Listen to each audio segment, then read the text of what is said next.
Baik, selamat malam, shalom pada kita semuanya. Selamat hari Sabat, di mana saja Bapak Ibu, saudara-saudara berada. Kalau yang di Eropa, selamat siang ya, atau masih pagi nih, Ibu Femi? Oh, siang mereka. Masih siang, ya? Pendeta masih pagi. Oke, kita akan mulai diskusi sekolah sahabat kita yang akan dipimpin oleh hamba Tuhan, Pendeta Dr. Jonathan Kuntara. Tapi sebelumnya kita akan berdoa. Kami undang Pendeta Farhusip untuk pimpin kita dalam doa. Silakan Pendeta Farhusip. Kita berdoa. Ya Tuhan, Bapa kami yang bersemayam dalam kerajaan sorga, pada hari Sabat ini ya Tuhan, kami datang padamu, bersyukur dan berterima kasih betapa Tuhan telah memeliharakan menjaga kami sepanjang 6 hari lamanya. Dan pada saat ini ya Tuhan, kami sudah berada di dalam hari Sabat yang kudus. Kuduskanlah kiranya hati kami sebagaimana kudusnya hari Sabat-Mu, agar kiranya kami dapat merasakan berkat-berkat rohani yang kami akan terima sepanjang hari Sabat ini. Dan bila kiranya Engkau penuhi kami dengan sehingga pengertian akan pengenalan tentang Yesus Kristus sebagai Tuhan kami dapat kami rasakan. Demikian juga ya Tuhan, kiranya dengan pelajaran ini membawa hati kami lebih dekat kepada Tuhan, lebih berserah, karena Yesus akan segera datang untuk menjemput kami. Berkati kiranya pendeta kami, Pendeta Kuntara, yang akan membawa firman, sehingga kami ya Tuhan dapat mencernanya dengan baik.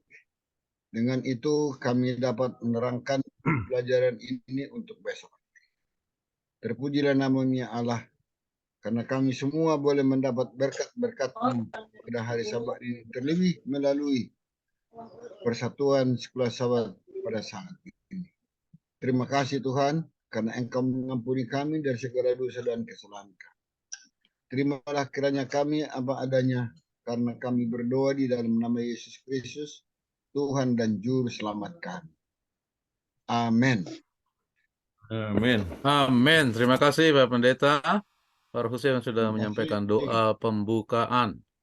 Baik Bapak Ibu sekalian, saudara-saudara dimanapun Anda berada, kita siapkan sekolah sahabat kita yang kita sudah pelajari dari hari Minggu yang lalu hingga pada Jumat ini.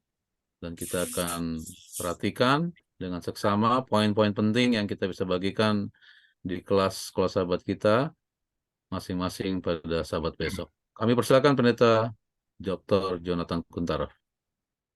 Baik, selamat sahabat-saudara sekalian ya di Indonesia dan Singapura dan Filipina ya, dan selamat siang untuk mereka yang masih di Jerman atau Belanda. Selamat pagi untuk mereka yang datang dari yang masih di Amerika. Ya. Baik, saudara-saudara sekalian, ini adalah pelajaran yang ke-9 untuk 8 sabat kita pelajari ya pendahuluan, kemudian untuk pekabaran malaikat yang pertama. Jadi sekarang kita masuk kepada malaikat yang kedua ya. Itu yang kita akan pelajari. Jadi saya akan coba share screen di sini. Oke. Kita lihat di sini kota yang disebut kekacauan. Oke. Nah, tema pertentangan besar itu adalah apa? Kita akan coba lihat sebagai pendahuluan dan mengapa pelajaran ini penting. Ya, tema pertentangan besar dirangkum, dalam buku Wahyu dengan simbolisme dua wanita. Satu berselubung dengan matahari dalam Wahyu 12 dan satu berpakaian merah ungu dalam Wahyu 17. Simbol mencolok dari wanita berselubung matahari dalam kemuliaan Kristus yang mempesona ditemukan dalam Wahyu 12. Dia setia kepada kekasih sejatinya, yaitu siapa? Yesus. Dia tidak dikotori dengan kerusakan doktrin-doktrin palsu. Kemudian kota suci menyamakan kemurtatan dengan perzinahan. Ia berbicara tentang pemberontakan dan kesetiaan Israel. Yeskiel meratap, hai istri yang berzinah yang memeluk orang lain ganti suami sendiri, dan itu menggambarkan akan ya wanita pelacur ataupun kita lihat di sini wanita yang berpakaian merah ungu tersebut. Oke. Nah, kenapa ini penting pelajaran? Kita belajar asal-usul Babel dari Perjanjian Lama, kita belajar nubuatan tentang Babel dalam buku Wahyu, kita belajar panggilan di akhir zaman, ya, apa yang kita katakan keluarlah dari Babel, ya, dan kita belajar peranan kita dalam pertentangan besar itu, apa kita punya peranan. Baik, ayat hafalan. Silakan siapa yang baca, Joy? Ya, Wahyu 17 ayat 14. Mereka akan berperang melawan anak domba, tetapi anak domba akan mengalahkan mereka, karena ia adalah Tuhan di atas segala Tuhan dan Raja di atas segala Raja. Mereka bersama-sama dengan dia juga akan menang, yaitu mereka yang terpanggil, yang dipilih, dan yang setia. Terima kasih. Dan kita coba lihat ini berperang melawan anak domba. Jadi adanya suatu peperangan melawan anak domba adalah Yesus Kristus, ya. Jadi ini berbicara mengenai masalah kuasa kegelapan dengan kuasa kebenaran. Ya. Kemudian Yesus yang menang, ya.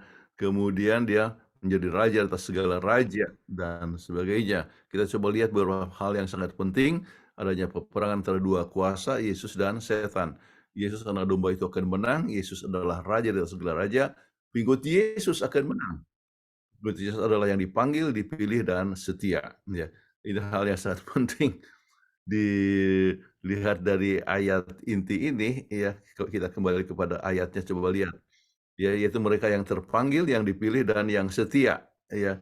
Dan banyak yang dipanggil, sedikit yang dipilih, dan lebih sedikit lagi yang setia di antara orang yang dipilih.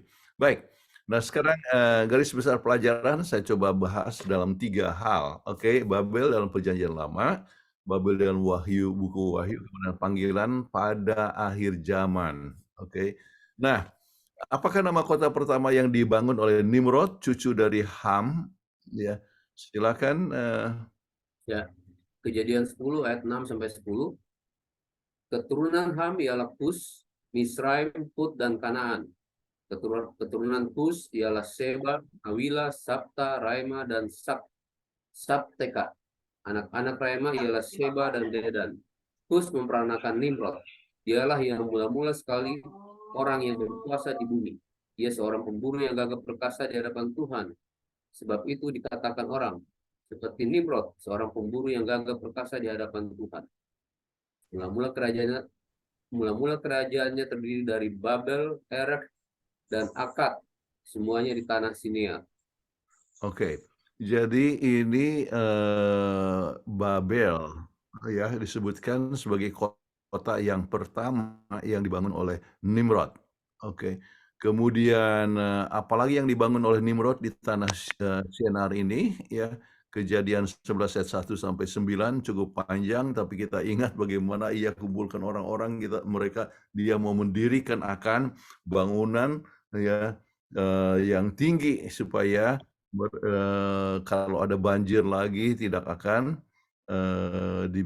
mereka tidak akan binasa, dikatakan. Kemudian kita coba lihat Kejadian 11 ayat 9, silakan. Itulah sebabnya sampai sekarang nama kota itu disebut Babel, karena disitulah dikacau balaukan Tuhan bahasa seluruh bumi, dan dari situlah mereka diserahkan Tuhan ke seluruh bumi. Oke, jadi kita lihat mengidentifikasikan kata Babel itu dengan kacau balau, ya, makanya judulnya kota yang kacau, ya, yang kacau balau. Oke, sebab disitulah bahasa itu diberikan oleh Tuhan, maka mereka akan pergi sesuai dengan bahasa masing-masing. Jadi apa artinya Babel? Ya, kita coba lihat kembali kepada pembahasan ini yang diambil dari tulisan Angel Manuel Rodriguez, ya, teman saya di General Conference. Boleh tolong baca, Daniel? Untuk mencari pemahaman tentang sifat Babel, kita perlu kembali ke referensi pertama dalam catatan kitab suci, dalam Kejadian. Semuanya dimulai di dataran tanah Sinear, sebuah wilayah di bagian selatan Mesopotamia, sekarang disebut Irak Selatan, yang disebut Babilonia. Di sanalah Menara Babel dibangun, simbol kemandirian manusia, penyelamatan diri, dan kemerdekaan dari Tuhan. Oke, jadi kita lihat ini tanah Siniar itu di mana? Ya, di Babilonia atau di Irak Selatan sekarang ini. Kemudian di sanalah Menara Babel dibangun, dan apakah itu artinya daripada Babel? Ya, simbol kemandirian manusia, penyelamatan diri, dan kemerdekaan dari Tuhan. Mereka ingin membebaskan diri daripada Tuhan. Mereka mau tunjukkan bahwa mereka bisa membangun menara yang tinggi. Oke. Nah, pengertian mengenai Babel ini, kita lihat Menara Babel situs, ya, Babel dibangun secara langsung bertentangan dengan firman Tuhan, ya.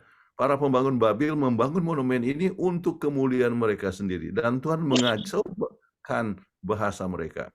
Catatan kitab Kejadian menjelaskan seperti ini. Itulah sebabnya sampai sekarang nama itu disebut Babel, karena disitulah dikacau balaukan Tuhan bahasa seluruh bumi, dan disitulah mereka diserahkan Tuhan ke seluruh bumi. Jadi apa arti daripada Babel? Itu adalah kacau balau.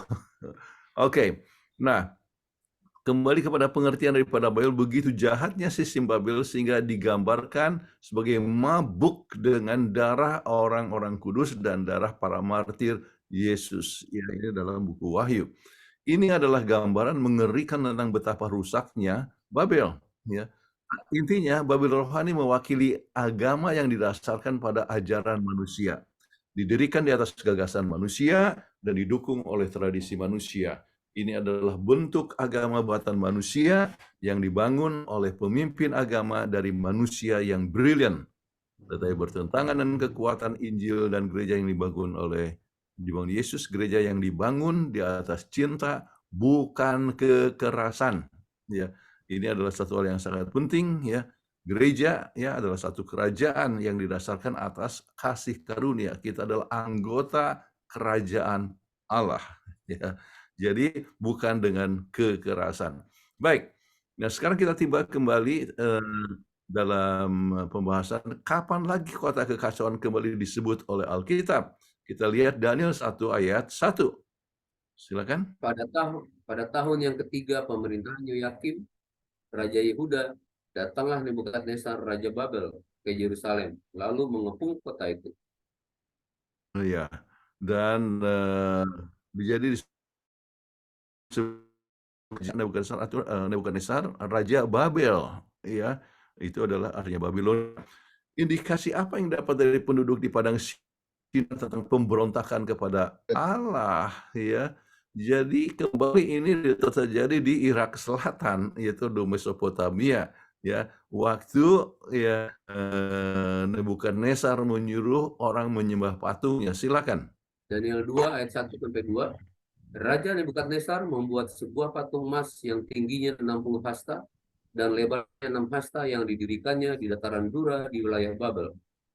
Lalu Raja Nebukadnezar menyuruh orang mengumpulkan para wakil raja, para penguasa, para bupati, para penasehat negara, para bendahara, para hakim, para ahli hukum, dan semua kepala daerah untuk menghadiri pentahbisan patung yang telah didirikannya itu.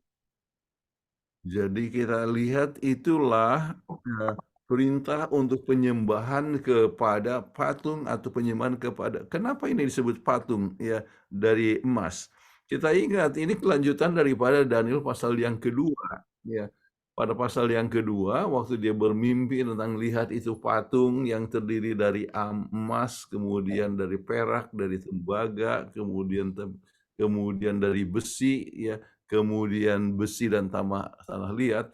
Jadi rupa-rupanya dia diingatkan bahwa satu waktu kerajaannya itu akan diganti oleh yang yaitu kerajaan perak. Dia tidak mau, dia mau bukan patung emas semuanya. Jadi kalau gitu Babelnya harus bertahan untuk seterusnya. Jadi dia mau penyembahan kepada diri, yaitu Nebukadnezar. Oke. Tetapi kita tahu apa yang terjadi dengan Sadrak, Mesak, dan Abednego yang tidak terbakar dan sebagainya. Itulah dalam kita coba lihat. Oh, maafkan, saya berikan di sini Daniel 2, ini harus Daniel 3, ya. Oke, nanti saya harus perbaiki. Oke. Nah, baik siapa yang Allah telah gunakan untuk menjadi saksi yang perkasa dalam kebenaran di kota kuno Babel, ya. Dengan sendirinya kita tanyakan pada anggota, umumnya mereka masih ingat akan Daniel, Sadrak, Mesak, dan Abednego Tuhan gunakan sebagai saksi di sana. Oke, ini adalah satu hal yang sangat penting sekali. Oke. Nah, saudara-saudara sekalian, nah kita masuk kepada Babel dalam buku Wahyu.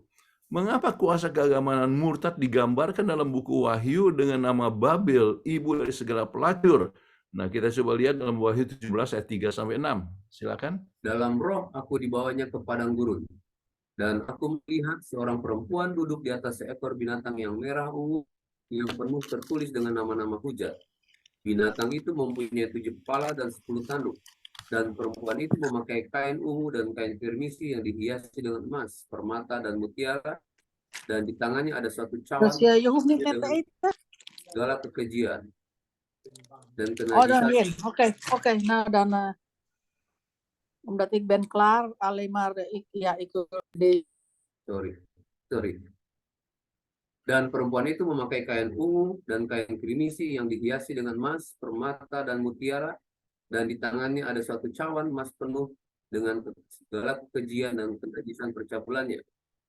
Dan pada dahinya tertulis satu nama, suatu rahasia, Babel besar, ibu dari wanita-wanita pelacur dan dari kekejian bumi. Dan aku melihat perempuan itu mabuk oleh darah orang-orang kudus dan darah saksi-saksi Yesus. Dan ketika aku melihatnya, aku sangat heran. Oke, jadi kita gambaran sekarang kepada Babel, tetapi Babel ya di Perjanjian Baru atau dalam buku Wahyu di sini digambarkan ya Babel besar, ibu dari wanita-wanita pelacur, ya. Dan kalau katakan pelacur, kita tahu apa itu adalah percampuran antara yang suci dan tidak suci. Dan itu berbicara tentang ajaran yang benar dan ajaran yang salah, ya, mencampur baur hukum Allah dan sebagainya. Baik. Nah, sekarang jadi Babel dalam buku Wahyu gambarannya itu ya seperti sesuatu perkara yang sangat mengerikan, ya. Nah, Babel modern ya disebut modern walaupun digambarkan oleh buku Wahyu sebab dibandingkan dengan apa yang terjadi 3.000 tahun sebelumnya, 2.500 tahun sebelumnya pada saat Nimrod ya. Maka kita katakan Yohanes menulis di kitab pada akhir abad pertama. Pada zaman ini kota kuno Babel adalah tumpukan debu. Ketika Yohanes menuliskan pekabaran dalam kitab Wahyu, kota Babel secara harfiah telah dihancurkan selama lebih dari beberapa abad. Nah, dalam kitab Wahyu, kota kuno Babel dianggap sebagai tipe atau simbol dari Babel akhir zaman. Dalam nubuatan kitab Wahyu, Babel mewakili sistem agama palsu yang akan memiliki karakteristik serupa dengan Babel Perjanjian Lama, ya. Prinsip-prinsip yang memandu Babel ya kuno akan menjadi struktur dasar Babel modern, ya. Sorry, saya sebutkan 2.500 tahun, seharusnya adalah 1.500-an tahun, sebab kita ingat bahwa Babylon itu masuk ke Israel sekitar 606 ya. Kemudian puncaknya adalah tahun 586 ya, sebelum Masehi. Ya betul, 2.500 tahun. Oke, 2.500 tahun. Oke. Dibandingkan dengan buku Wahyu. Oke, jadi alright. Nah, gambaran ini mengingatkan kita kepada tanduk kecil yang digambarkan oleh Daniel 7 ayat 15-25. Nah, kapan kuasa tanduk kecil ini muncul dan menganiaya orang-orang kudus yang maha tinggi? Nah, sesuai nubuatan dengan Daniel 7 ayat 20, 21, dan 25. Silakan. Dan tentang ke-10 tanduk yang ada pada kepalanya, dan tentang tanduk yang lain, yakni tanduk yang mempunyai mata dan yang mempunyai mulut yang menyombong, yang tumbuh sehingga patahlah 3 tanduk, dan yang lebih besar rupanya dari tanduk-tanduk yang lain. Dan aku melihat tanduk itu berperang melawan orang-orang kudus dan mengalahkan mereka. Ke-10 tanduk itu ialah ke-10 raja yang muncul dari kerajaan itu. Sesudah mereka akan muncul seorang raja. Dia berbeda dengan raja-raja yang dahulu dan akan merendahkan 3 raja. Ia akan mengucapkan perkataan yang menentang Yang Maha Tinggi dan akan menganiaya orang-orang kudus milik Yang Maha Tinggi. Ia berusaha untuk mengubah waktu dan hukum, dan mereka akan diserahkan ke dalam tangannya selama 1 masa, 2 masa, dan setengah masa. Baik, kalau kita kembali kepada ajaran buku Daniel, kita tahu tentang 3 tanduk itu, ya, yaitu Ostrogoth, Visigoth, dan Vandals yang akhirnya mengalami suatu dan itu pada tahun 538. Ya. Kemudian kalau kita lihat masuk di sini kepada 1 masa, 2 masa, dan setengah masa,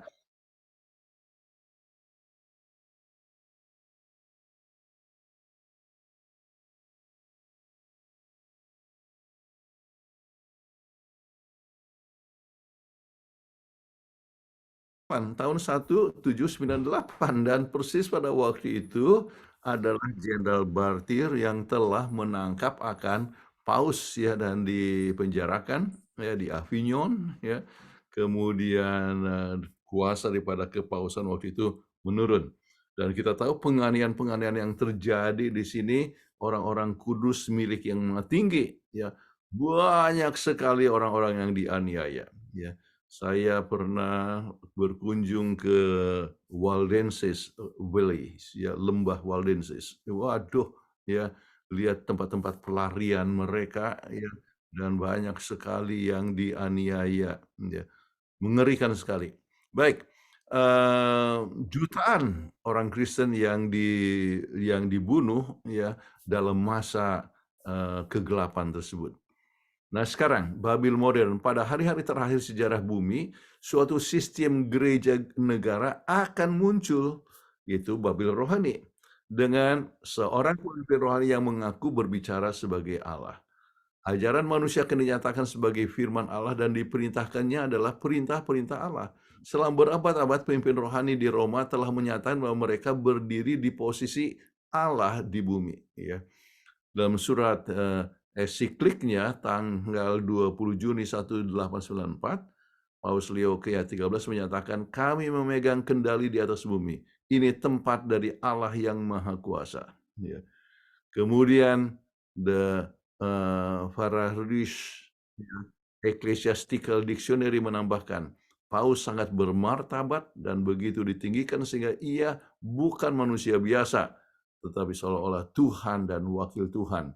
Makanya dalam mahkotanya disebutkan tentang Vicarius Filidae, ya, the vicar of the Son of God, ya. Jadi dia adalah wakil Tuhan di dunia ini. Baik, Rasul Paulus menambahkan kata-kata ini untuk mengungkapkan kuasa ini, yaitu lawan meninggikan diri di atas segala yang disebut atau yang disembah sebagai Allah. Bahkan ia duduk di bait Allah dan mau menyatakan diri sebagai Allah, ya. Itu adalah yang terjadi dengan Babel modern tersebut. Baik, kekacauan apakah yang tanduk kecil sebagai kuasa agama dan politik telah bawa dalam mengubah waktu dan hukum? Dan sudah dibaca barusan, jadi merubah waktu dan hukum mengenai waktu, dan apalagi buku mengenai waktu yang kita dapatkan dalam 10 hukum. Itulah mengenai masalah hari Sabat, ya. Kadang-kadang suatu perkara yang sangat sederhana, ya apa bedanya Sabtu dan Minggu, tetapi masalahnya mana kehendak Tuhan dan mana yang bukan kehendak Tuhan. Jadi itu kita harus ingat, ya. Baik. Nah, Babel, ya, merupakan satu ya, tanda daripada penyembahan berhala. Babel adalah pusat, ya, pusat dari penyembahan patung. Kristus mengundang kita untuk datang kepadanya secara langsung, ya. Tidak perlu harus ada patung-patung, walaupun patung itu mungkin patung Petrus seperti yang ada di Saint Peter Cathedral, ya, di Roma misalnya. Patung membatasi kesanggupan Roh Kudus untuk memberikan kesan ke atas pikiran kita hal-hal dari kekekalan, ya. Patung sering disamakan dengan kekudusan, dan penghormatan yang menjadi wakil Allah sendiri. Sesungguhnya kita tidak perlu datang kepada Yesus melalui patung-patung orang kudus. Yesus adalah pengantara kita, imam besar kita. Lebih jauh, Babel juga mencakup semua kekuatan agama murtad yang telah menyimpang dari pengajaran firman Allah yang sehat. Oke, jadi kita harus betul-betul berhati-hati. Baik, nah sekarang disebutkan tentang anggur percabulan, yaitu pelacur besar gunakan untuk meracuni penduduk dunia. Ya, kita coba lihat Wahyu 17 ayat 1-2. Lalu datanglah seorang dari ketujuh malaikat yang membawa ketujuh cawan itu dan berkata kepadaku, mari ke sini, aku akan menunjukkan kepadamu putusan atas pelacur besar yang duduk di tempat yang banyak airnya. Dengan dia raja-raja di bumi telah berbuat cabul, dan penghuni-penghuni bumi telah mabuk oleh anggur percabulannya. Oke, nah apa yang dimaksud dengan wanita dengan pakaian ungu dalam Wahyu 17 ayat 1-6? Wanita ini menunggangi binatang berwarna merah ungu. Kitab suci menyebutnya pelacur. Dia telah meninggalkan kekasih sejatinya, Yesus Kristus. Di sini Rasul Yohanes memberi kita gambaran grafis tentang sistem agama yang murtad, ya, yang memiliki pengaruh kuat di dunia ini.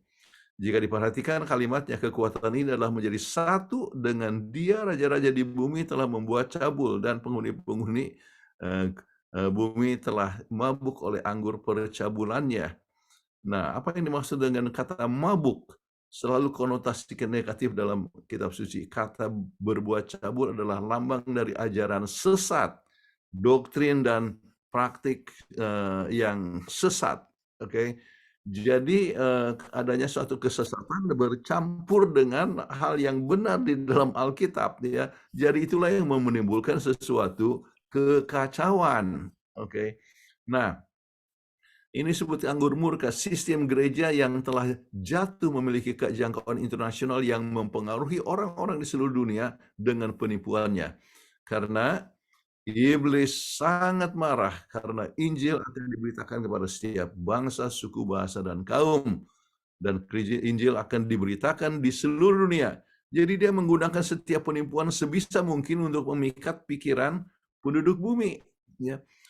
Nah, kita Wahyu 17 ayat 2 melanjutkan penjelasan tentang misteri Babel besar ini, ya, yang melakukan pencabulan raja-raja di bumi. Apakah itu berbuat zina? Itu adalah persatuan terlarang, ya. Sistem gereja yang jatuh bersatu dengan negara, ya.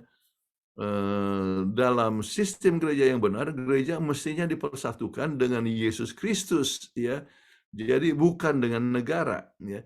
Nah, gereja yang jatuh justru memandang kepada para pemimpin politik dunia untuk memperoleh kekuasaan dan otoritas. Ia meminta negara untuk menegakkan keputusannya. Gantinya menarik kekuatan dari Yesus sebagai kepala yang sebenarnya, dia mencari dukungan dari negara. Dan itulah dari dunia. Baik, mengapa kabar kedua dari malaikat Wahyu 14 adalah kabar baik bagi orang kudus yang maha tinggi? Silakan Wahyu 14 ayat 8. Dan seorang malaikat lain, malaikat kedua menyusul dia dan berkata, sudah rubuh Babel, kota besar itu, yang telah memabukkan segala bangsa dengan anggur hawa nafsu cabulnya. Oke, kenapa ini disebut merupakan suatu kabar baik, ya? Oleh sebab kita akan dapatkan nanti dalam pembahasan selanjutnya tentang panggilan untuk keluar dari Babel. Oke, jadi rubuhnya Babel yaitu kekacauan, ya. Kenapa rubuh? Oleh sebab diketahuilah berbagai macam kesalahannya, ya. Nah, bagaimana pentingnya undangan dari malaikat lain yang tercatat di dalam Wahyu 18 ayat 1-5, ya. Jadi ini oleh sebab sudah jatuh ini Babel, maka apa harus terjadi? Ya, kita coba lihat, silakan. Ini Wahyu 18 1-5. Kemudian daripada itu aku melihat seorang malaikat lain turun dari surga. Ia mempunyai kekuasaan besar dan bumi menjadi terang oleh kemuliaannya. Dan ia berseru dengan suara yang kuat, katanya, sudah rubuh Babel, kota besar itu. Dan ia telah menjadi tempat kediaman roh-roh jahat dan tempat bersembunyi semua roh najis dan tempat bersembunyi semua burung yang najis dan yang dibenci, karena semua bangsa telah minum dari anggur hawa nafsu cabulnya, dan raja-raja di bumi telah berbuat cabul dengan dia, dan pedagang-pedagang di bumi telah menjadi kaya oleh kelimpahan hawa nafsu. Lalu aku mendengar suara lain dari surga berkata, pergilah kamu, hai umatku, pergilah daripadanya supaya kamu jangan mengambil bagian dalam dosanya, dan supaya kamu jangan turut ditimpa malapetakanya. Sebab dosa-dosanya telah bertimbun-timbun sampai ke langit, dan Allah telah mengingat segala kejahatannya. Oke. Nah, panggilan ini adalah pergilah kamu, hai umatku. Kalau bahasa Inggris saya senang katakan come out of my people, ya. Keluarlah kamu, ya. Keluar dari mana? Keluar dari Babel. Nah, kalau Babel itu adalah pencampuran antara benar dan salah. Babel itu adalah satu kekacauan oleh sebab ada ajaran yang sesuai dengan firman Tuhan, tetapi ada juga ajaran manusia, ya. Maka come out of her, ya, keluarlah. Maka saya pun keluar. Saya datang dari gereja lain, ya. Dan semua umumnya para pelopor kita itu datang dari berbagai macam gereja, ya. Ellen G. White dari Methodist, ya. Kemudian yang lain keluar dari gereja-gereja, ya. Ada dari gereja Protestan atau dari berbagai macam gereja. Jadi come out of her, yaitu keluar daripada kekacauan untuk masuk di dalam suatu, ya, persekutuan umat yang kudus. Baik. Kita coba lihat kembali tentang keluar dari kekacauan. Kitab Wahyu 17 ayat 2 melanjutkan penggambaran dramatisnya, dan penghuni-penghuni bumi telah mabuk oleh anggur percabulannya. Simbolisme sari buah anggur yang murni digunakan di seluruh perjanjian baru untuk melambangkan darah Kristus yang tak tercemar dan murni yang dicurahkan untuk keselamatan kita di kayu salib. Ya, keselamatan kita di salib. Jadi itulah gambar sebetulnya sari anggur itu. Tetapi dalam Lukas 22 ayat 20, Yesus juga berkata, cawan ini adalah perjanjian baru oleh darahku yang ditumpahkan bagi kamu. Ketika anggur Injil yang baru dan murni dibelokkan, ya, ajaran firman Allah diganti dengan ajaran para pemimpin agama manusia, itu menjadi anggur Babel. Oke, jadi bukan anggur Kristus yang mati untuk kita, itu darah Kristus, tetapi ada anggur Babel. Oke, maka itu Allah memanggil umatnya keluar dari Babel. Dan dengan kata lain, tidak peduli seberapa rusak dan jahatnya sistem ini, jangkauannya begitu luas sehingga mencakup setidaknya untuk waktu tertentu bagi umat yang setia ataupun umatku. Ya. Namun, waktunya akan tiba ketika Tuhan akan memanggil mereka keluar dari sistem yang rusak dan jahat itu, yang akan segera jatuh karena sifatnya yang merusak dan sistem dan jahat. Dan sistem ini adalah tempat kediaman roh-roh jahat dan tempat bersembunyi segala burung yang najis dan yang dibenci. Nanti pembahasan lebih lanjut kita tahu mengenai masalah banyaknya pengaruh spiritualisme, ya. Jadi ajaran spiritualisme yang masuk di dalam banyak gereja, yaitu tentang immortality of the soul, yaitu jiwa yang tidak akan mati, ya. Jadi jiwa yang melayang-layang dan sebagainya, itu kita mengetahui merupakan suatu ajaran-ajaran yang membuat kekacauan daripada firman Allah. Oke. Mengapa sangat penting untuk mengingat bahwa Allah mempunyai umat yang berharga yang sekarang ini berada di kota kekacauan yang disebut umatku. Jadi itu bisa didiskusikan dan sebagainya. Jadi kita harus ingat, banyak saudara kita di sana, banyak teman kita yang sungguh-sungguh, ya.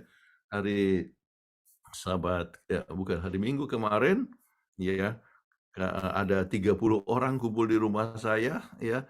Mereka dari Katolik, dari Protestan, dari Baptis, ya, yang Advent hanya 5, ya. Jadi 25 itu, ya, lebih banyak Katolik, ya. Jadi kita ada Bible study sama-sama, makan sama-sama, ya. Jadi kita buat itu setiap bulan. Nah, saudara-saudara sekalian, ya, kita perlu mempunyai hubungan baik dengan mereka dan mengundang mereka ya untuk keluar dari kota kekacauan ya, yaitu dari Babylon. Ya, come out of my people. Oke. Baik, kemanakah penduduk kota kekacauan itu dipanggil? Ya. Silakan dibaca kepada ini untuk ayat-ayat ini, silakan. Wahyu 7 ayat 14 dan 15. Mereka ini adalah orang-orang yang keluar dari kesusahan yang besar. Dan mereka telah mencuci jubah mereka dan membuatnya putih dalam darah anak domba. Karena itu mereka berdiri di hadapan tahta Allah dan melayani Dia siang malam di bait sucinya.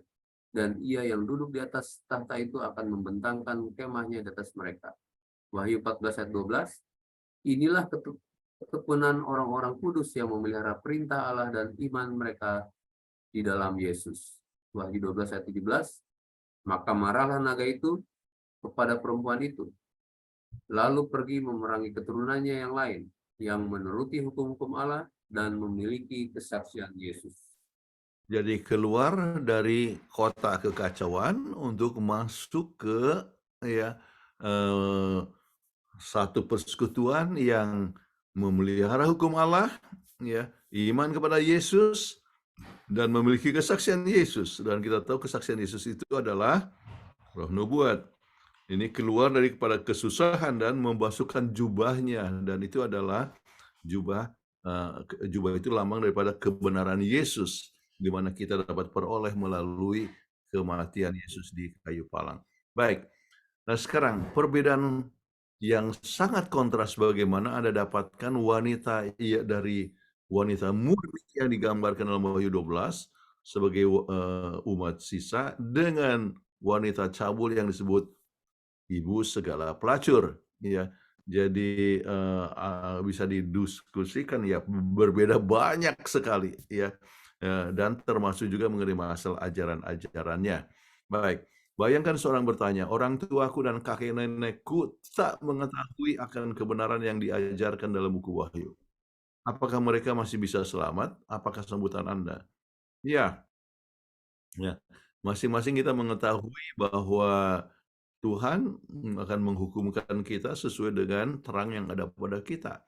Dan banyak sekali orang yang sungguh-sungguh yang berada di gereja lain yang mungkin tidak sempat untuk mengenalkan kebenaran. Maka Tuhan dalam kebijaksanaannya akan menghukumkan sesuai dengan terang yang mereka miliki. Namun kita percaya bahwa kita perlu memperkenalkan kabar ini kepada orang lain. Baik, nah sekarang kita masuk kepada kesimpulan. Ada dua sistem agama yang dilambangkan oleh perempuan berbaju putih dalam Wahyu 12 dan perempuan berbaju ungu ya dalam Wahyu 17. Perbedaan ini menunjukkan perbandingan di antara kedua sistem ini. Sistem pertama didasarkan pada firman Allah dengan Yesus sebagai pusatnya. Sistem kedua didasarkan pada pemikiran manusia dengan para pemimpin agama mereka sebagai pusatnya. Perbedaan adalah antara kebenaran dan kesalahan. Kesalahan oleh kasih karunia, keselamatan oleh kasih karunia dan keselamatan oleh perbuatan. Ya, menurut kepada hukum-hukum Allah dan tunduk kepada perintah manusia. Oke. Kemudian ada dua fokus ciri spesifik mengenai Babel rohani antara lain. Ciri pertama adalah ketergantungan Babel pada hikmat manusia dan pada para pemimpin manusia yang mengetahui kebenaran Allah. Sedang Alkitab berkata, akulah jalan kebenaran dan hidup. Tidak ada seorang yang datang kepada Bapa kecuali melalui aku. Yesus adalah sumber dari segala kebenaran. Jadi kedua adalah bahwa Babel rohani adalah pusat dari semua penyembahan berhala. Di Perjanjian Lama, berhala pada umumnya disembah oleh orang-orang Babel. Namun Yesus memanggil kita untuk menyembah Dia secara langsung, bukan melalui berhala sebagai pengganti Dia. Ya. Rupanya ada satu slide yang ketinggalan, ya. Nanti saya coba lengkapi, ya. Yang intinya adalah panggilan peranan kita dipanggil di akhir zaman adalah untuk membawa orang datang kepada Tuhan. Baik, berikan pengalaman Anda saat Anda keluar dari Babel, ya. Mungkin artinya untuk saya datang dari berbagai macam gereja dan ada KKR dengan undang artinya kemudian saya pun menerima panggilan ya dan tidak pernah menyesal untuk menerima panggilan ini karena sudah pimpin sedemikian rupa. Ya. Jadi masing-masing Anda atau anggota di kelas mempunyai pengalaman bisa share ya. Begitu banyak saudara dan sahabat yang masih dalam lingkungan Babel, bagaimana Anda menolong mereka untuk keluar dari Babel ya. Jangan lupa ya, kebijaksanaan sangat penting sekali ya.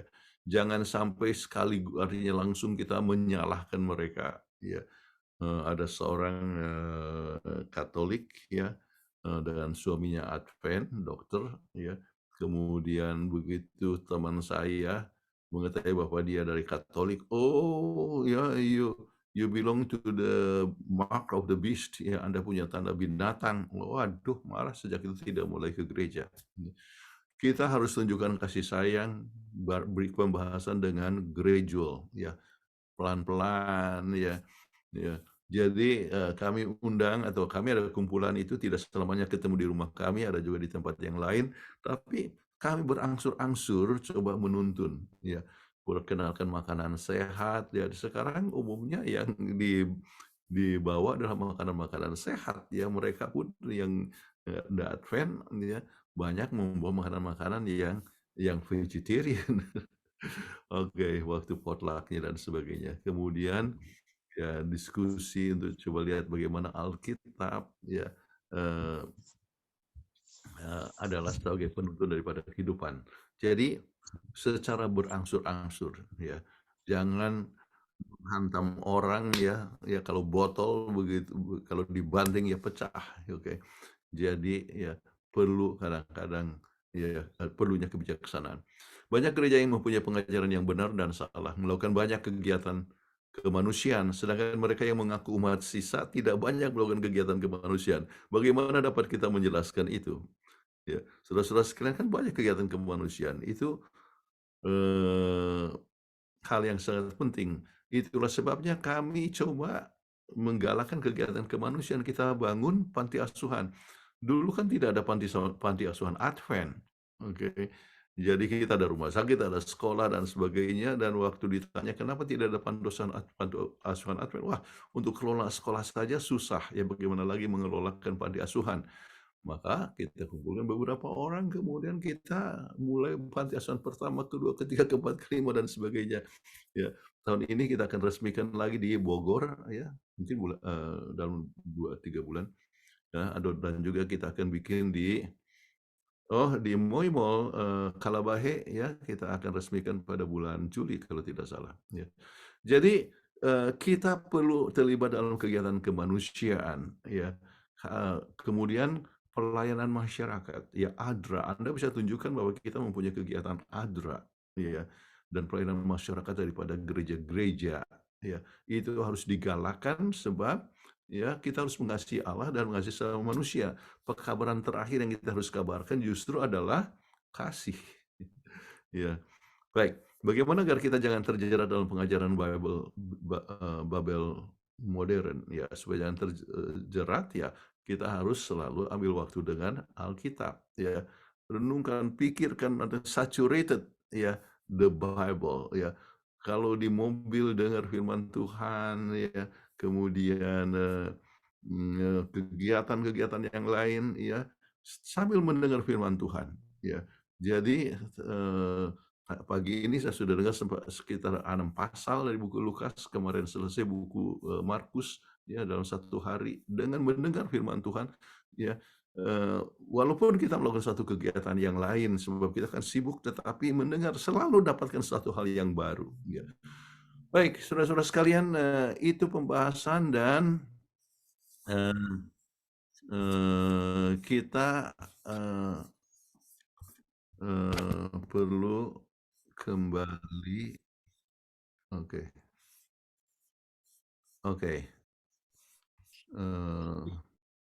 Ruang tanya jawab ya. Oke. Baik, Pendeta, terima kasih Pendeta Kuntara dengan pelajaran kota yang disebut kekacauan. Dari ayat inti Wahyu 17 ayat 14 kita mendapatkan pengharapan semua. Jadi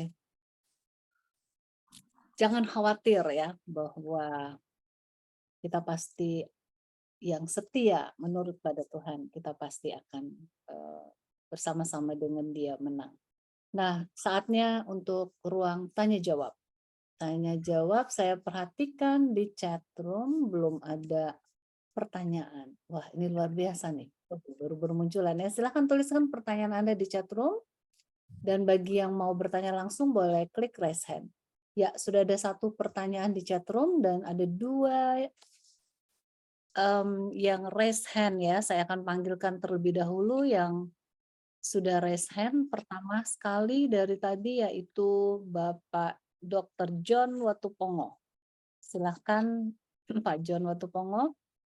Baik, Sebelum Ya. saya lupa, saya ingin sampaikan saya ada waktu setengah jam ya untuk ruang tanya jawab sampai jam 8.15 ya Ibu Peggy. Ya. Oleh sebab saya harus kirimkan ini bahan ya, kemudian langsung ke airport.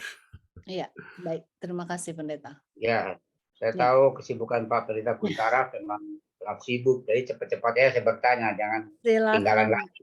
Silakan. Ibu Peggy, selamat sudah sahabat ya. datang. Selamat sabar. Mohon izin, Pak Pendeta, di kitab Wahyu ini ada kata-kata perempuan pelacur, tanda kutip ya. Jadi kalau saya pernah dengar, saya pernah belajar bahwa perempuan yang ini digambarkan sebagai gereja yang tidak benar. Ya, apakah itu apakah pendapat Pak Kuntara masalah itu? Yang kedua, tadi ada saya mendengar juga Pak Pendeta Kuntara menyebut salib. Nah, saya ingat minggu lalu sebenarnya saya mau tanya ini bahwa di dalam gereja itu boleh nggak itu Pak dia taruh salib di mimbar, di belakang mimbar itulah istilahnya. Saya nggak tahu, saya belum pernah masuk itu. Kalau gereja-gereja Protestan dan gereja yang lain itu ada salib gitu. Nah, apakah itu diperbolehkan? Kalau patung-patung itu saya sudah jelaskan itu. Patung ini, patung itu. Jadi kalau patung Tuhan Yesus itu ya memang itu. Nah, terus yang ketiga mengenai perempuan yang pakai baju putih dan baju ungu. Itu bagaimana cara pembedaannya? Apa artinya ini baju putih dan baju ungu? Terima kasih Pak Pendeta. Itu aja pertanyaan saya. Singkat. Terima kasih. Baik. Terima kasih.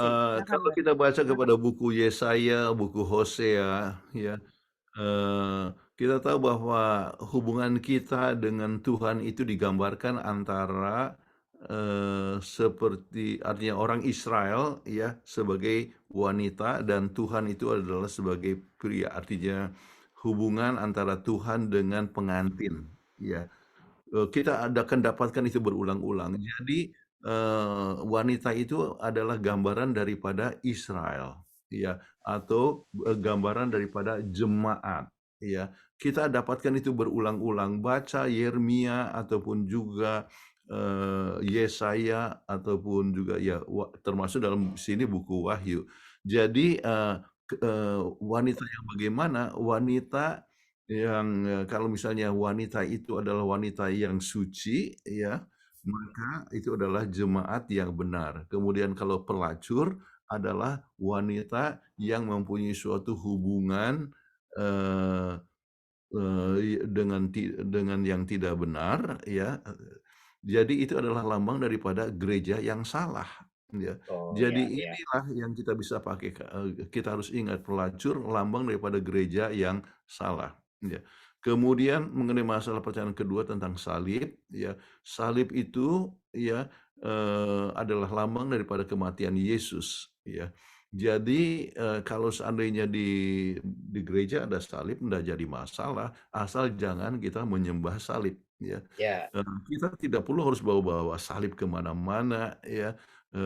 Banyak orang yang suka bawa tanda salib dan sebagainya, ya. Tidak perlu kita harus tonjol-tonjolkan, ya. Tetapi ya kalau ada salib atau sedangkan kita punya lambang gereja juga ada salib, ya, logonya ya ada salib, ya, adalah menunjukkan bahwa kita sebagai umat Tuhan, tetapi jangan menyembah salib. Oke, ya salib itu adalah buatan manusia, tetapi kalau lambang untuk mengingatkan kita kepada Yesus Kristus, maka itu bukanlah satu hal yang salah. Baik, kalau dalam gereja.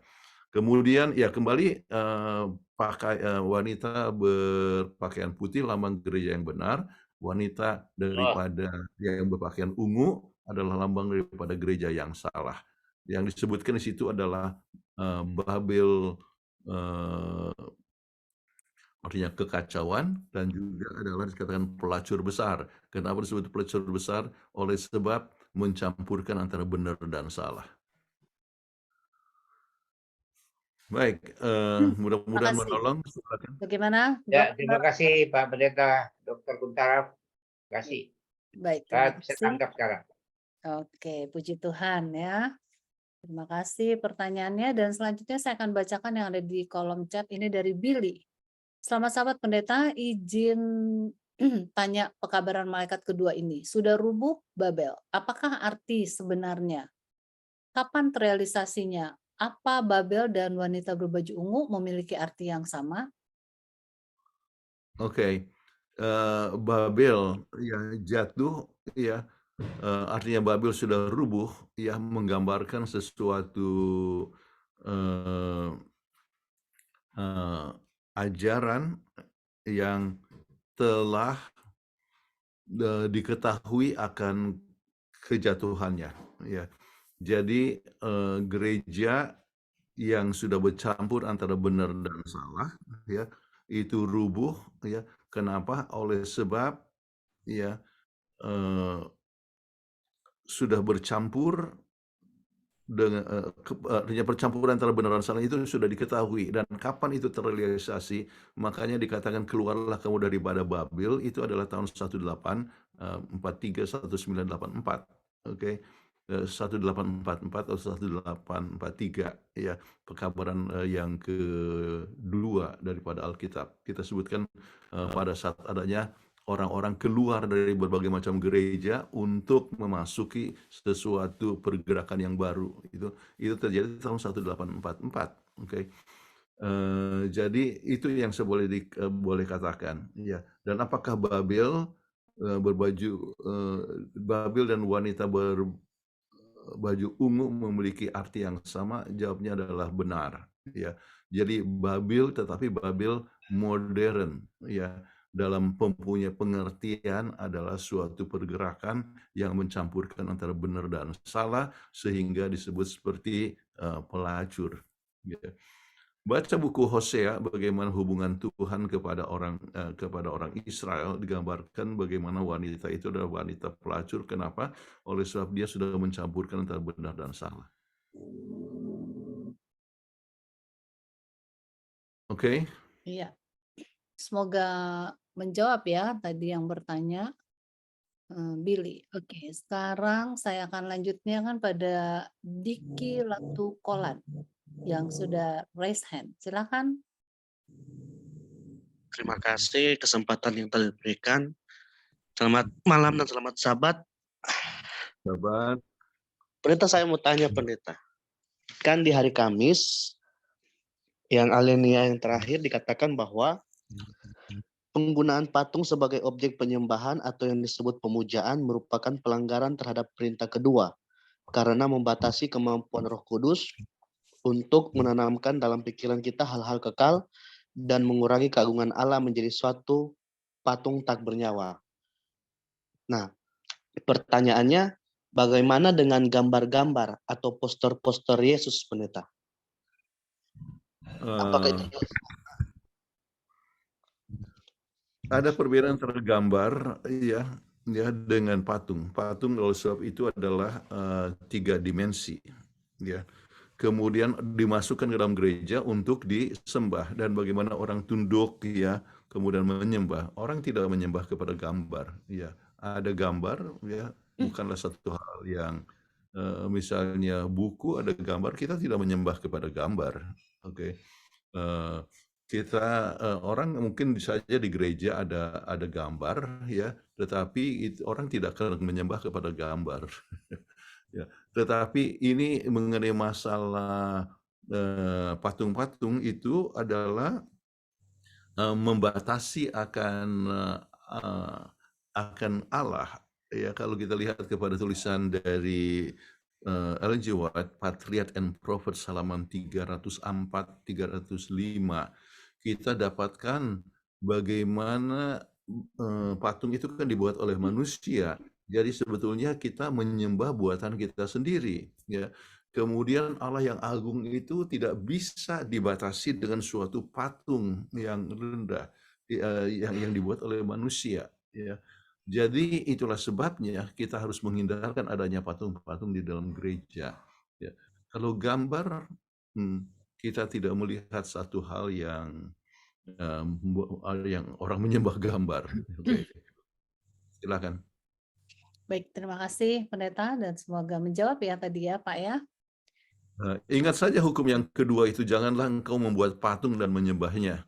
Ya. Jadi itu yang dituliskan. Ya, pertanyaan selanjutnya dari Pontas Silayan. Wahyu 17 ayat 1. Lalu datanglah seorang dari ketujuh malaikat yang membawa ketujuh cawan itu dan berkata kepadaku, mari ke sini, aku akan menunjukkan kepadamu putusan atas pelacur besar yang duduk di tempat yang banyak airnya. Pertanyaannya, apakah ketujuh cawan itu? Terima kasih, Pendeta.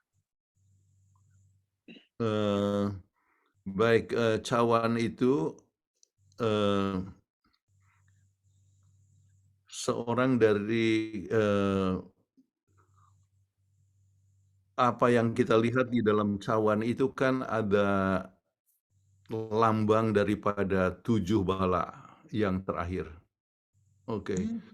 Jadi lambang daripada 7 bala akhir ya, dicurahkan cawan ya dan sebagainya ya, itulah yang digambarkan. Ya, apakah ketujuh cawan itu adalah 7 bala akhir? Oke. Baik, terima kasih. Semoga menjawab ya. Dan selanjutnya Pak James Tambuwun yang sudah raise hand. Silakan Pak James. Oke. Pak James Tambuwun. Halo, salam, selamat malam. Ya. Selamat malam. Ya, kedengaran? Bagaimana, Bapak Ya. James? Ya, kedengaran. Silakan Pak James.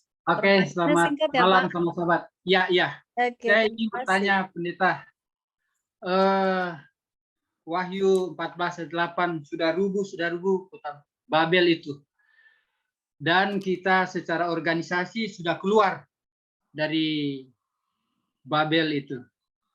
Tapi acap kali saya lihat dan saya rasakan bahkan dari badan kita, gereja yang ada dari dividian, dari pembaruan, apakah Pendeta menyampaikan apa kita sudah keluar dari Babel? Ternyata di dalam tubuh kita juga ada hal yang masih mengajar. Jadi perbuatan Babel itu masih melekat di individu-individu kita. Sebagai gereja masih asli itu. Saya nggak bilang organisasi. Itu tolong sampaikan pandangan Pendeta apa kiat-kiatnya untuk menghindar kita jangan terjebak itu. Dan kedua, apakah Amerika itu bukan Babel modern, Pendeta? Sebab di situ ada banyak berhala-berhala, segala macam kebaikan ada, tapi kejahatan banyak sekali di Amerika. Itu dua pertanyaan, Pendeta. Terima kasih. Oke. Kita masing-masing mengetahui bahwa kita dipanggil untuk keluar dari Babel. Ya.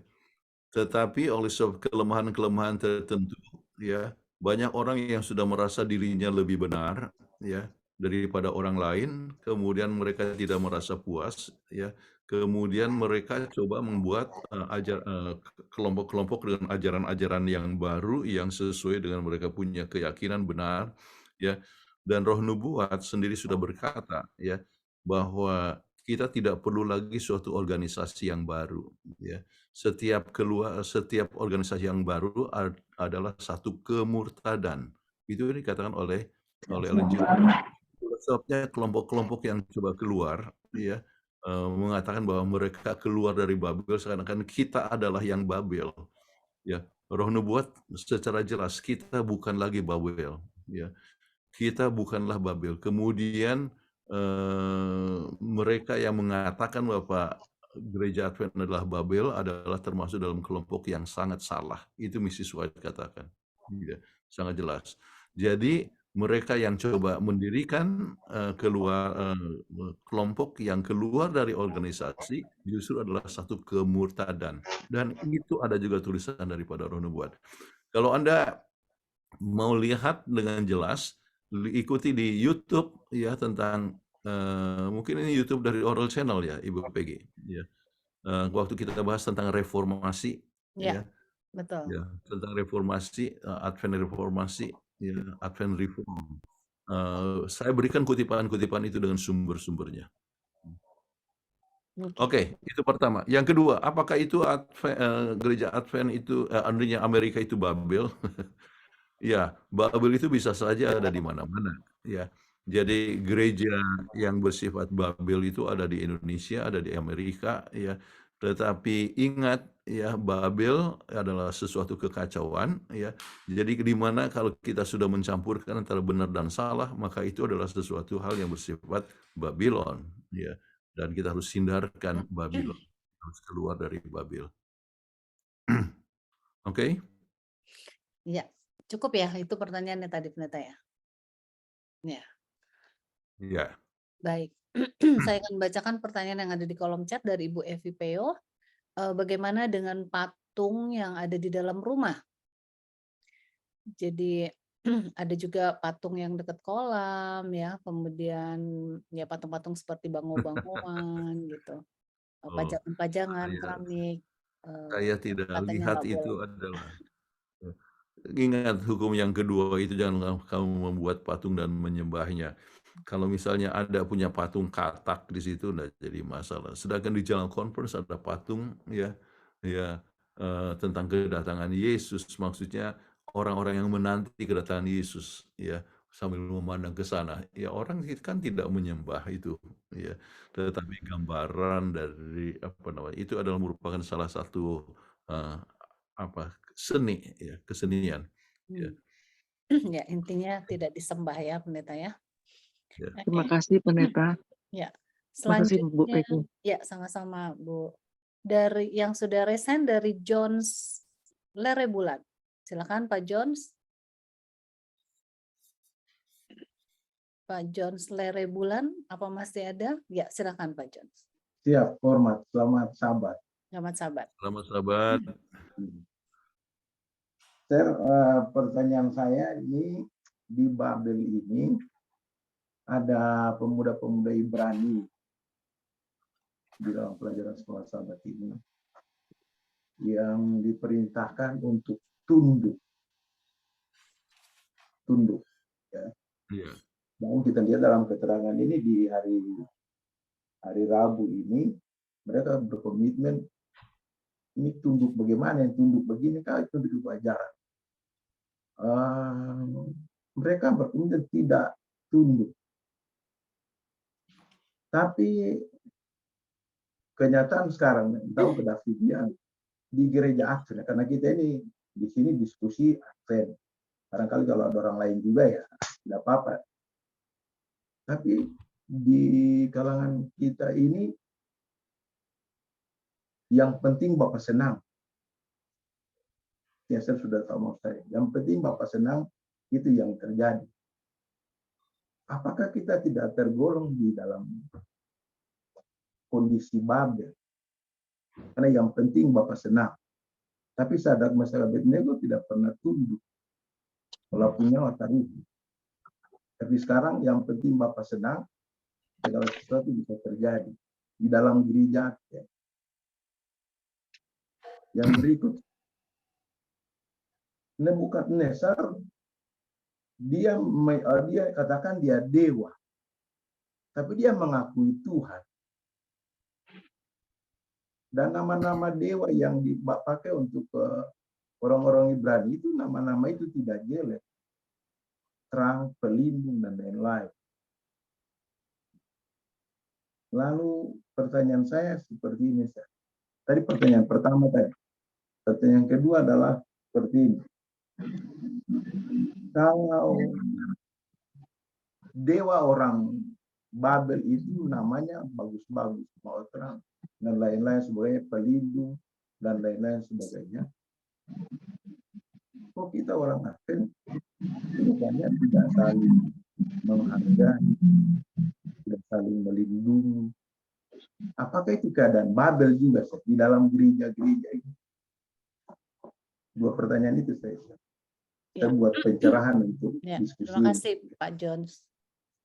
Terus terang saya tidak begitu mengerti apa yang dimaksudkan. Ya, kembali pertanyaan bisa pertama saya. Ya. Jadi pertanyaan pertama kan Sadrak, Mesak, dan Abednego tidak mengikuti perintah Nebukadnezar untuk tunduk menyembah patung itu. Kemudian? Kan mereka tidak tunduk kan? Ya, mereka tidak tunduk. Okay. Jadi Tuhan mau supaya kita jangan. Artinya Bang Isel, apakah kurang jelas saya punya suara ya? Iya, tidak begitu jelas sampai. Oke. Tapi kenyataan, jadi mereka itu tidak tunduk. Pak Jones, mereka tidak tunduk, ya. Mereka tidak tunduk kepada perintah raja untuk sembah patung. Oke. Tapi kenyataan saat ini di gereja Advent, keadaan saat ini kenyataan. Yang penting Bapak senang, gitu. Ya, saya mengerti, saya punya pernyataan ini. Yang penting Bapak senang. Apakah itu tidak keadaan Babel? Kita bawa ke gereja kita. Dalam segala sesuatu. Jadi Sadrak, Mesak, dan Abednego tidak mau tunduk ya kepada patung, dan mereka bertahan ya, dan mujizat telah terjadi. Nah, untuk umat Advent sekarang ini ya, kalau seandainya melakukan suatu tindakan yang hanya untuk bikin Bapak senang ya, artinya ada sesuatu yang dibutuhkan untuk mereka punya pertumbuhan kerohanian. Ya, kita harus mengerti bahwa dalam umat Tuhan itu, ya, pada saat keluar dari Babel, ya, pada saat keluar, ya, maka kita masing-masing ini bukanlah orang-orang yang sempurna, ya. Tetapi mungkin juga ada latar belakang tertentu yang menyebabkan seorang itu jatuh dalam suatu kelemahan. Namun kita harus ingat apa yang dikatakan dalam Amsal 24 ayat 16, orang benar itu jatuh 7 kali maka dia akan bangun pula. Apa artinya? Orang benar bisa saja jatuh, ya. Kemudian perlu untuk bertumbuh, ya. Dan mungkin juga jatuh lagi tapi dia dapat bertumbuh kembali, ya. Jadi kita dalam perjalanan sama-sama menuju kepada kedatangan Tuhan, kita sama-sama menuju kepada kesempurnaan, tetapi kita perlu diperbaharui dari waktu ke waktu. Itulah sebabnya kita ada hari Sabat. Hari Sabat itu adalah hari di mana kita diperbaharui kembali. Dan bukan hanya diperbaharui setiap Sabat, ya, tetapi juga kita ada perjamuan suci, ya. Apa artinya daripada perjamuan suci? Itu sama seperti pembasuhan kaki. Mereka yang keluar menuju ke ruang atas itu, mereka semua sudah mandi, ya, artinya untuk kita sudah dibaptiskan. Tetapi dalam perjalanan menuju ke ruang atas, mereka punya kaki mulai berdebu kembali, makanya perlu untuk dikuduskan. Jadi walaupun kita sudah dibaptiskan, maka kita masih tetap dalam hidup dalam dunia yang berdosa. Kadang-kadang kita jatuh, tetapi makanya harus dibasuhkan kembali, ya. Jadi pembasuhan dalam proses, ya, penyucian ini berjalan terus, ya, makin lama makin baik. Dan saudara John, tidak semua orang mau untuk coba bikin Bapak senang. Ya. Saya pernah di hadapan 60.000 orang, saya menentang juga kepada ketua GC yang punya satu proposal yang saya rasa tidak cocok, ya. Dan saya terus terang, ya, katakan itu dalam satu pertemuan yang sangat regional conference, dan akhirnya proposal itu gagal, ya. Oleh beberapa orang, ya, tidak setuju. Jadi kita banyak orang yang juga tidak mau dengan hanya untuk sekedar Bapa senang, tetapi mau bertahan kepada apa yang benar, gitu. Baik, itu yang pertama, ya. Kemudian yang kedua tadi kurang begitu jelas. Ibu Peggy boleh sampaikan tadi. Suara saya mungkin tidak jelas, beliau. Suaranya bisa lebih keras, Pak, lebih didekatkan dengan mikrofon ya. Tadi Ibu Peggy tidak dengar saya sampaikan. Jadi saya begini, Nebukadnezar di pelajaran sekolah Sabat ini dia nyatakan bahwa dia dewa. Lalu di Babel ini dia praktek penyembahan kepada dewa. Tapi Nebukadnezar mengakui Tuhan. Mengakui Tuhan. Lalu kita lihat bahwa nama-nama ini yang diberikan oleh Babel kepada pemuda Ibrani ini dewa-dewa yang arti namanya bagus-bagus. Bagus-bagus. Pertanyaan saya seperti ini, Sir. Kalau Nebukadnezar itu dia nyatakan dia dewa, tapi dia mengakui Tuhan. Masih berkaitan dengan ini, Sir. Berkaitan dengan pertanyaan pertama. Kita seakan-akan di kalangan gereja ya. Artinya memang betul kita ini orang berdosa. Pak, bisa langsung dengan pertanyaannya, Pak, karena ya, pertanyaan saya adalah seperti ini. Kalau saya tidak mengakui ajaran dari kitab suci di dalam gereja Advent, bukan orang lain ya, apakah saya ini bisa praktek itu keadaan Babel, keadaan Nebukadnezar yang dia katakan memang dewa, dia dewa itu.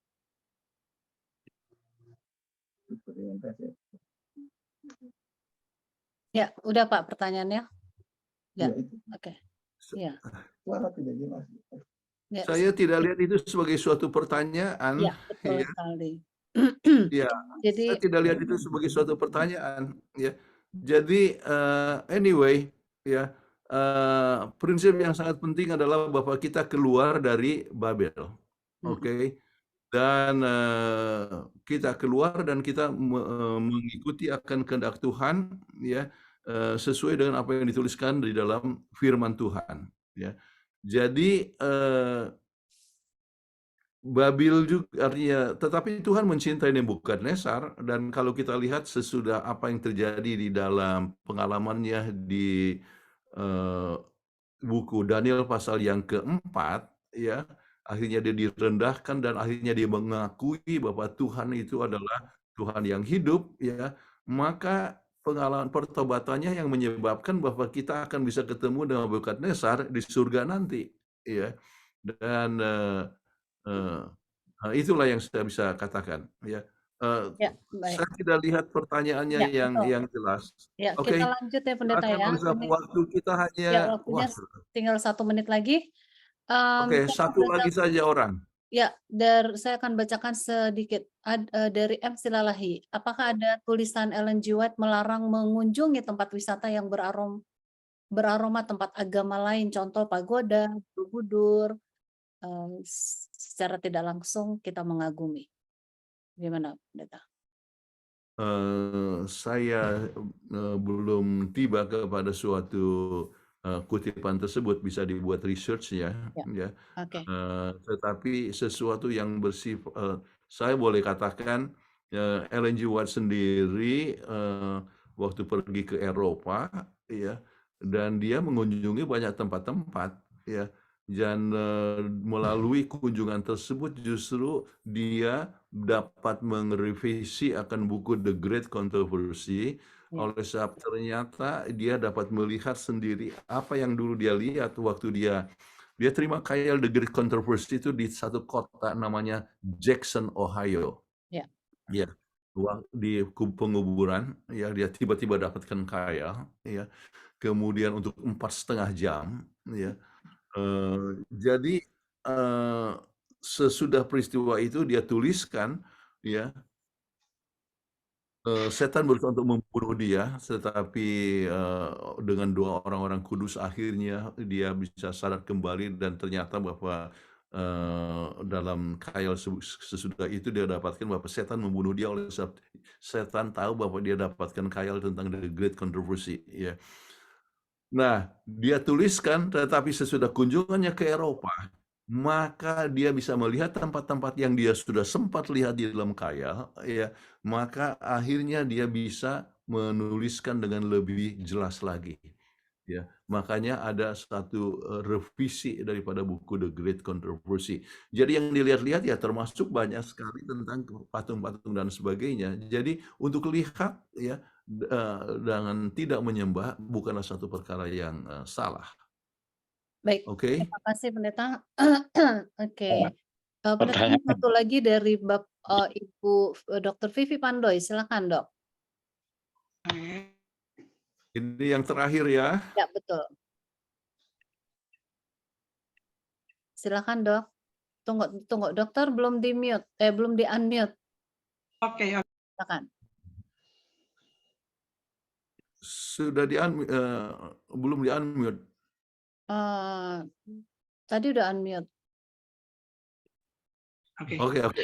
Yang dimaksud dengan bubble spiritual, apa yang dimaksud dengan itu? Apa kadang-kadang itu ada sama kita sudah mengaku sebagai orang-orang yang beriman saat ini, sudah keluar dari bubble, apakah sekali-sekali kita ada hal-hal seperti bubble spiritual?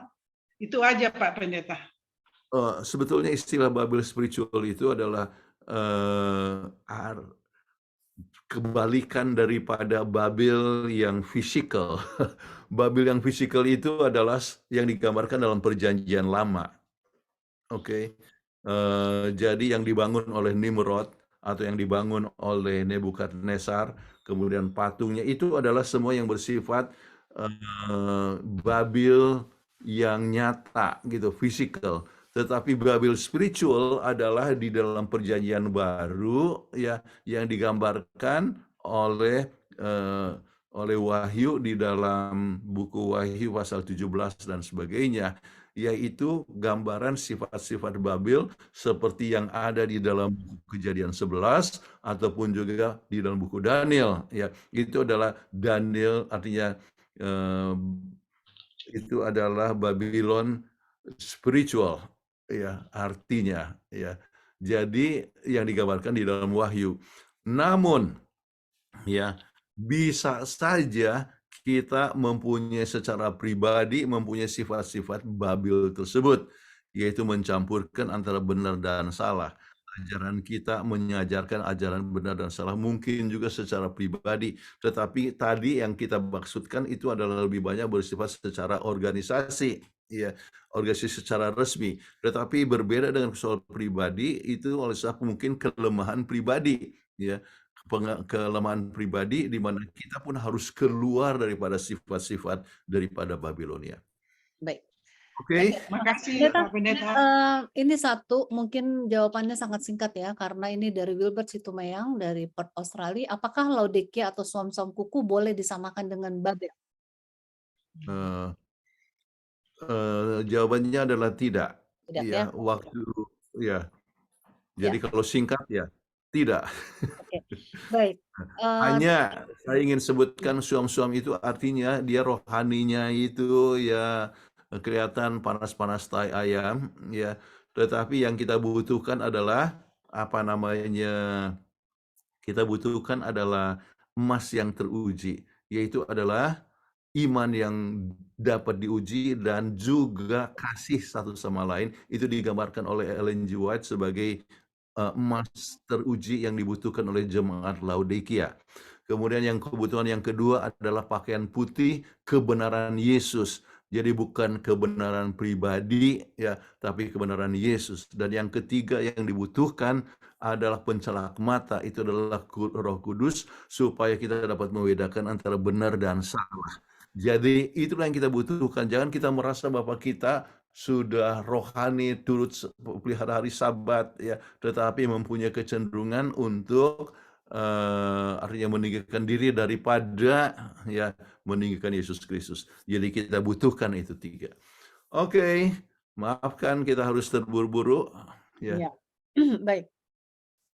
Sudah habis waktunya dan kita akan tutup pertemuan ini dengan doa tutup yang akan dilayangkan oleh, di sini tidak ada yang buka. Ya, silakan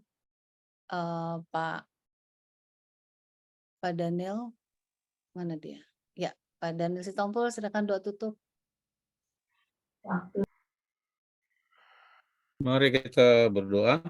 Bapa di surga, kami bersyukur dan terima kasih kepada Tuhan oleh karena Roh Kudus telah menuntun kami dalam pelajaran sekolah Sabat yang sudah dipimpin oleh hamba Tuhan Pendeta Kuntaraf dengan berjalan dengan baik, dan juga moderator Ibu Peggy yang sudah mengarahkan dan mengatur akan tanya jawab dengan baik. Biarlah pelajaran ini dapat tertanam hati kami sehingga kami menjadi umat-umat Tuhan yang setia menurut hukum-hukum Tuhan dan mempunyai kesaksian Yesus. Berkati kami sepanjang malam hari ini, bahkan Pendeta Kuntaraf yang akan melakukan perjalanan, Tuhan jaga lindungi, tibakan dengan selamat, bahkan umat-umat Tuhan di berbagai belahan dunia yang mungkin beberapa jam ke depan akan memasuki Sabat Tuhan yang kudus. Terima kasih ya Tuhan, ampuni dosa kami yang banyak, kami berdoa dalam nama Yesus. Amin. Amin. Amin. Terima kasih Saudara Daniel Amin. yang Terima kasih. tadi. Kepada semuanya, sampai jumpa Sabat depan di Terima kasih Peggy dan Terima kasih semuanya. Ya, sahabat Sabat, terima kasih. Mohon maaf, saya harus minta diri sekarang. Bye-bye. Ya, bye-bye. Tuhan berkati.